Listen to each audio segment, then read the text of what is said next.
نحمده ونصلي على رسوله الكريم أما بعد فأعوذ بالله من الشيطان الرجيم بسم الله الرحمن الرحيم وما من دابة في الأرض إلا على الله رزقها ويعلم مستقرها ومستودعها كل في كتاب مبين صدق الله العظيم رب اشرح لي صدري ويسر لي أمري واحلل عقدة من لساني يفقه قولي Muslim Ummah of north আমেরিকার আয়োজনে মুনা convention 2023 আজকে সমাপনী দিবসের সমাপনী লেকচারে আপনারা যারা উপস্থিত হয়েছেন আপনাদের সবাইকে জানাচ্ছি আন্তরিক শুভেচ্ছা এবং মোবারকবাদ। শুরুতে আমরা আল্লাহ রাব্বুল ইজ্জা ওয়াল জালালের দরবারে শুকরিয়া জানাই, যিনি আমাদেরকে 3 দিন ব্যাপী কনভেনশনের শেষ দিন পর্যন্ত সুস্থভাবে উপস্থিত হয়ে প্রোগ্রামকে সাফল্যমণ্ডিত করবার সুযোগ করে দিয়েছেন। আমরা পড়ছি আলহামদুলিল্লাহ। অন্তরের অন্তঃস্থল থেকে অর্গানাইজিং কমিটিকে শুভেচ্ছা জানাই এবং মিডিয়া, প্রেস, ভলান্টিয়ার্স যারা আপনারা এসেছেন সবাইকে আন্তরিক শুভেচ্ছা জানিয়ে শুরু করছি। যে টপিকটি নিয়ে আজকের এই মুনা কনভেনশন 23 এর লাস্ট সেশনে আমি আলোকপাত করতে চাই সেটি হচ্ছে the concept of risk in Islam. Risk নিয়ে আমাদের অনেকের কিছু মিসকনসেপশন আছে। আমি চাইবো এই স্বল্প সময়ে রিজিকের ব্যাপারে একটি ধারণা আপনাদেরকে দিতে, আপনাদের আইডিয়াটা যাতে ক্লিয়ার থাকে, কনসেপ্ট যাতে ক্লিয়ার থাকে। প্রিয় ভাই এবং বোনেরা, আমরা অনেকে, সবাই না, অনেকে মনে করি যে রিস্ক হচ্ছে যেটা আমরা খাই, যেটা আমরা খাই এটা রিজিক, অথবা যে অর্থ আমরা উপার্জন করি এটা রিজিক। আমাদের অনেকের ধারণা। আসলে রিজিকের ব্যাপারে আমাদের ধারণাটা পূর্ণাঙ্গ নয়, এর বাইরেও অনেক কিছু আছে। রিস্কের বাংলা হচ্ছে জীবন উপকরণ, ইংরেজিতে বলে সাস্টেনেন্স বা প্রভিশন। অর্থাৎ জীবন পরিচালনায় একটা মানুষের যা যা লাগে তার সবই রিস্ক। শুধু আমরা যেটা খাই, যেটা উপার্জন করি, শুধু এতটুকুই রিস্ক নয়। এটা অনেক ওয়াইডার সেন্সে আমাদেরকে চিন্তা করতে হবে। আমরা আমাদের পুরো জীবন জুড়ে যা পাই, যা খাই, যা অর্জন করি, যেটা লাভে ধন্য হই, সবটাই রিস্ক। আমরা অনেকে যে বুঝি যেটা আমরা খাই, যেটা উপার্জন করি এটা রিস্ক, এটা যে একেবারেই রিস্ক নয় সেটা নয়, তবে এটা আংশিক সত্য, এটাও রিস্ক। অর্থ, খাদ্য, জাগতিক সম্পদ এটাও রিস্ক, কিন্তু এটা রিস্কের সর্বনিম্ন স্তর। The lower level of provision, the lower level of risk হচ্ছে এই যে খাদ্য, অর্থ, জাগতিক সম্পদ। রিজিকের সর্বনিম্ন স্তর হচ্ছে এটা। আর রিজিকের সর্বোচ্চ স্তর হচ্ছে ফিটনেস। সুবহানাল্লাহ ওয়া বিহামদিহি। আমরা অনেকে এটাকে নেগলেক্ট করি, গুরুত্ব দেই না, কিন্তু এটাই রিজিকের সর্বোচ্চ স্তর, ফিটনেস। আপনি ফিট থাকা, অর্থাৎ ফিজিক্যাল অ্যান্ড মেন্টাল ফিটনেস, শারীরিক এবং মানসিক সুস্থতা, এটা রিজিকের সবচাইতে উচ্চতম স্তর। The higher stage of risk, provision, sustenance, fitness, সুস্বাস্থ্য, শারীরিক এবং মানসিক সুস্থতা। কারণ আমাদের স্বাস্থ্য যদি ভালো না থাকে, ফিজিক্যালি, মেন্টালি যদি আমরা ফিট না হই, পৃথিবীর সব নেয়ামত আমার পায়ের সামনে হাজির করলেও আমি কিছুই উপভোগ করতে পারবো না। এজন্য এইটা সবচাইতে বড় রিস্ক।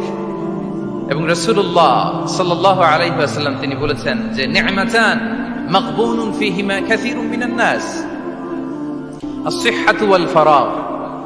দুটি নিয়ামত আছে যে দুটি নিয়ামতের ব্যাপারে মানুষ খুবই গাফেল, উদাসীন, গুরুত্ব দেয় না। তার মধ্যে একটা হচ্ছে আস-সিহহা, সুস্বাস্থ্য, আর একটা হচ্ছে আল ফারাগ, অবসর।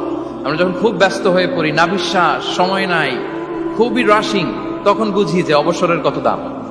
আবার আমরা যখন ফিজিক্যালি উইক হয়ে পড়ি, অসুস্থ হয়ে যাই, তখন বুঝি সুস্বাস্থ্যের কত দাম। তো রিজিকের সর্বনিম্ন স্তর হচ্ছে, প্রিয় ভাই এবং বোনেরা, খাদ্য, টাকা পয়সা, জাগতিক সম্পদ, এগুলা। আর রিজিকের সর্বোচ্চ স্তর হচ্ছে fitness, physical and mental fitness. আর রিজিকের সর্বোত্তম স্তর হচ্ছে পুণ্যবান জীবন সঙ্গী এবং নেককার সন্তান, ফায়াস ওয়াইফ অ্যান্ড চিলড্রেন। সুবহানাল্লাহ ওয়া বিহামদিহি। একটু খেয়াল করে দেখেন যে আমার লাইফ পার্টনার, আমার জীবন সঙ্গিনী, সে যদি আল্লাহওয়ালা হয়, সে যদি ভালো হয়, আর আমার সন্তানটা যদি আল্লাহওয়ালা হয়, আমার ঘরটাই তো জান্নাত, ঠিক কিনা? এটা হচ্ছে রিজিকের সর্বোত্তম স্তর। জীবন সঙ্গিনী সে যদি নেককার হয়, আল্লাহওয়ালা হয়, মুতিয়া, কানিতা সে যদি হয়, আর আমার সন্তান আমার চিলড্রেন, সেও যদি ফায়াস হয়, তাহলে আমার ঘরটাই হচ্ছে paradise, a piece of paradise in this দুনিয়া। সুবহানাল্লাহ। আমরা আম্মাজান খাদিজাতুল কুবরা আত-তাহিরা রাদিয়াল্লাহু তাআলা আনহা, ওনার কথা জানি যে বিষ্ণু ঈসা ইসলামের স্ত্রী আমাদের আম্মাজান রাসূলুল্লাহ সাল্লাল্লাহু আলাইহি ওয়াসাল্লামকে বড্ড ভালোবাসতেন, আগলে রাখতেন সব সময়, মেন্টালি সাপোর্ট দিতেন, ফিনান্সিয়ালিও সাপোর্ট দিতেন। বিষ্ণু ঈসা ইসলামকে আম্মাজান খাদিজা এতই ভালোবাসতেন, বিষ্ণু ঈসা ইসলাম বলতেন রুজিকতু হুব্বাহা, আমি খাদিজার ভালোবাসাকে রিজিক হিসেবে পেয়েছি। সুবহানাল্লাহ। রাসূল সাল্লাল্লাহু আলাইহি ওয়াসাল্লাম এই শব্দটা ইউজ করেছেন, রিজিক, রুজিকতু হুব্বাহা। এবং তিনি দোয়া করার সময় বলতেন, আল্লাহ, কিয়ামতের সে বিভীষিকাময় দিনে, যেদিন বন্ধু বন্ধুকে চিনবে না, স্বামী স্ত্রীকে চিনবে না, বাবা সন্তানকে চিনবে না, পীর সাহেব মুরিদকে চিনবে না, নেতা কর্মীকে চিনবে না, ভাই বোনকে চিনবে না, সেই কঠিন মুহূর্তে আল্লাহ আমি আমার খাদিজাকে যেন ভুলে না যাই। রুজিকতু হুব্বাহা, খাদিজার প্রতি ভালোবাসা আল্লাহ তাআলা আমার হৃদয়ে রিজিক হিসেবে দিয়েছে। তাহলে রিজিকের সর্বোত্তম স্তর হচ্ছে পুণ্যবান স্ত্রী, নেককার সন্তান। আর রিজিকের পরিপূর্ণ স্তর হচ্ছে মহান আল্লাহ তাআলার সন্তুষ্টি। রিজকের পরিপূর্ণ স্তর যেটা, সেটা হচ্ছে রিদাল্লাহ, আল্লাহ তাআলার সন্তুষ্টি। আমার আল্লাহ যদি আমার উপর সন্তুষ্ট হয়ে যায়, আমাদের আর কিছু লাগে? আর কিছু লাগবে? এটাই তো আমাদের এক্সপেকটেশন, এটাই তো আমাদের কামনা বাসনা, এটাই আমাদের ইচ্ছা যে আমার আল্লাহ আমার উপর সন্তুষ্ট হবে। এটা হচ্ছে পরিপূর্ণ স্তর রিজিকের। এটা যে পায় তার আর কিছু লাগে না। এবং এটা মানুষ নিশ্চিত হতে পারে যখন সে দুনিয়ার জীবনকে শেষ করে আলামুল বারজাখের দিকে যেতে শুরু করে। তখন তাকে বলা হয়, ইয়া আইয়াতুহান নাফসুল মুতমাইন্নাহ ইরজিই ইলা রাব্বিকি রাদিয়াতাম মারদিয়া ফাদখুলি ফি ইবাদি ওয়াদখুলি জান্নাতি। হে প্রশান্ত আত্মা, হে প্রশান্ত আত্মা, প্রবেশ করো, তোমার রবের দিকে চলে এসো, সন্তুষ্ট চিত্তে সন্তোষ ভাজন হয়ে আমার কাছে এসো, আমার জান্নাতে প্রবেশ করো। সুবহানাল্লাহি ওয়া বিহামদি। এই দুনিয়া ছেড়ে যখন আমরা যাব, তখন যদি এই অ্যানাউন্সমেন্টটা আমার জন্য দেয়া হয়, আমার আর কিছু চাওয়ার পাওয়ার আছে? প্রিয় ভাই এবং বোনেরা বলেন, এই আল্লাহর সন্তুষ্টির ঘোষণা যদি আমি এই পৃথিবী থেকে বিদায় লগ্নে পেয়ে যাই, আমাদের আর কিছু চাওয়া পাওয়ার আছে? ইয়া আইয়াতুহান নাফসুল মুতমাইন্নাহ ইরজিই ইলা রাব্বিকি রাদিয়াতাম মারদিয়া। আমরা কিছুদিন আগে আমাদের সকলের প্রিয় আল্লামা দেলোয়ার হোসেন সাঈদী রাহিমাহুল্লাহ নওয়ারাল্লাহু মারকাদাহু ওয়া জাআলাল ফিরদাউস মাসওয়াহু, ওনাকে আমরা হারিয়েছি। আমি যখন ওনার শোক বার্তা নিয়ে ফেসবুকে স্ট্যাটাস লিখি, কমেন্টে আমি এই আয়াতটা লিখেছিলাম। আমি খুঁজে পাচ্ছি না যে আমি কি দিয়ে এটার উপমা দিব, কি দিয়ে ওনার বিদায়ের উপমা আমি জানাবো। আমি খুঁজে পাচ্ছিলাম না কোনো আয়াত, তখন এই আয়াতটা লিখে আমি উপমা দিয়েছি। আল্লাহু আকবার। গোটা বিশ্বের মানুষ কেঁদেছে, গোটা বিশ্বের মানুষ গায়বানা জানাজা পড়েছে, গোটা বিশ্বের মানুষ ওনাকে অশ্রুসিক্ত বিদায় দিয়েছে। From north to the south, from east to the west, the entire globe, মিন মাশারিকিল আরদি ইলা মাগারিবিহা, অশ্রুসিক্ত বিদায় তিনি পেয়েছেন। এটাই আল্লাহ তাআলার সন্তুষ্টির একটা জলজ্যান্ত নমুনা। জোরে বলেন ঠিক কিনা? এর চেয়ে জলজ্যান্ত নমুনা আমার জীবদ্দশা আমি দেখিনি। এত মানুষের কান্না, কাবার গিলাফ ধরে কান্না, এভাবে ভালোবাসা প্রকাশ করা, এভাবে তার প্রতি তার জন্য অশ্রুসিক্ত দোয়া করা, কান্না জড়িত দোয়া, এটাই প্রমাণ করে যে আল্লাহ তাআলা ওনার উপর সন্তুষ্ট হয়ে গিয়েছেন। ওনার আর কি চাই? আমাদের আল্লাহ আর কি চাই?